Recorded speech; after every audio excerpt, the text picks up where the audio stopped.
कपूरी साहब, ये पुलिस की फेलियर है या वोट बैंक पॉलिटिक्स है? जो पुलिस के आला ऑफिसर है, जिसकी जिम्मेदारी है, जो डीजीपी रैंक पे बैठे हुए हैं, जो पुलिस कमिश्नर के पद पर बैठे हुए हैं, ये उनकी जिम्मेदारी है कानून व्यवस्था को मेंटेन करना, प्रिकॉशंस को लेना, जहां पे सेंसिटिव है वहां पे जो टुकड़ियां हैं उनको ज्यादा लगाना। क्या उनको हर चीज के लिए अपने पॉलिटिकल मास्टर से परमिशन लेनी चाहिए या उनको खुद अपनी स्थिति में देखना चाहिए? आपको क्या लगता है? देखिए, ऐसा है जैसा राय साहब ने बताया, ये जो घटनाएं हो रही हैं ये अचानक नहीं हो रही हैं, ये बिल्कुल एक प्लान्ड वे में हो रही है। अगर हम हाल का जो समय है उसको देखें कि जब से ये 5 राज्यों में चुनाव हुए हैं और उसमें भाजपा को काफी अच्छी सफलता मिली है, उसकी सरकारें बनी है, और चुनाव के दौरान भी जो सांप्रदायिकता जो है उसको उभारने का कोशिश की गई, कभी हिजाब के नाम पे, कभी किसी नाम से, कभी किसी नाम से। और अब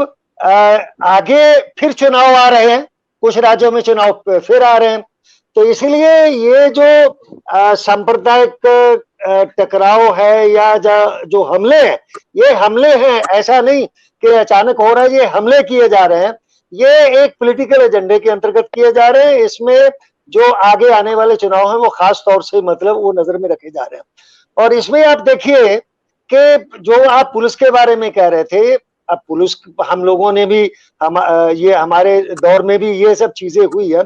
उस समय एक तो ये होता था कि पूरी इंटेलिजेंस कलेक्ट की जाती थी कि ये त्योहार आ रहा है, उस पर क्या कोई घटना हो सकती है, और दूसरा अगर उसमें अनुमति दी जाती है तो उसमें शर्तें लगाई जाती हैं कि आपका जुलूस कब स्टार्ट होगा, कितना आपका लंबा पीरियड है और कितने समय में खत्म होगा, आपका रूट क्या होगा, और जुलूस के दौरान आप कोई इस प्रकार की चीज नहीं ले जाएंगे जिसके कारण हिंसा हो सकती है या जो हिंसा में इस्तेमाल हो सकता है। पर हम देख रहे हैं कि जैसे दिल्ली में या दूसरी जगह पर भी जो अनुमति दी जा रही है ये जुलूस निकालने की, उसमें लोग तलवारें लेके जा रहे हैं, उसमें दूसरे छुरे लेके जा रहे हैं, त्रिशूल लेके जा रहे हैं और कट्टे लेके जा रहे हैं। जैसे दिल्ली वाले जहांगीरपुरी वाले में देखा आपने, वो जो कुछ जो वीडियोस है उनमें एक ही वीडियो में 3 लोगों के हाथ में जो जुलूस निकाल के गए हैं, 3 के हाथ में कट्टा है,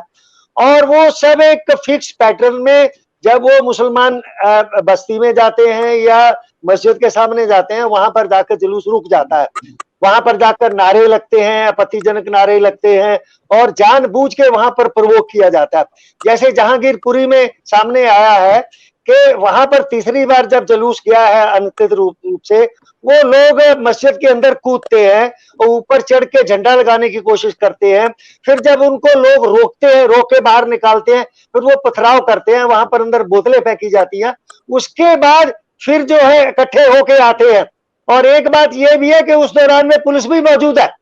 चाहे वो छोटी टुकड़ियां पर पुलिस मौजूद है, तो वहां पर एक पक्ष जो है वो हमलावर होता है। पुलिस के अंदर जब 2 पार्टियों के बीच में झगड़ा होता है तो पुलिस की ड्यूटी होती है ये देखना कि हमलावर पार्टी कौन है और डिफेंडिंग पार्टी कौन है। इन सब में स्पष्ट दिखाई दे रहा कि हमलावर पार्टी कौन है और दूसरी पार्टी अपने आपको डिफेंड कर रही है। परंतु जब कार्रवाई होती है, कार्रवाई में जो अपने आप को डिफेंड कर रहा, जो विक्टिम है, वो ही कसूरवार ठहराया जाता है, उसी की गिरफ्तारियां होती हैं, उन्हीं के खिलाफ मुकदमा कायम किया जाता है। तो ये जो है, एक तो पुलिस अगर शर्तें लगाती है, अनुमति देती है, उसकी शर्तों को एनफोर्स नहीं कराया जाता, दिल्ली में नहीं किया गया, और फिर ये नहीं देखा जाता हमलावर कौन है, डिफेंडर कौन है, दोनों को एक बराबर कर दो, जिसने मार खाई और जिसने मारा, दोनों को केसों में कर दो। बहुत से मामलों में तो एक तरफा कार्रवाई हो रही है, जैसे दिल्ली में भी अब कुछ गिरफ्तारियां अब हुई है, जब 3 दिन से पूरी दुनिया में मतलब ये इस पे हंगामा फैल गया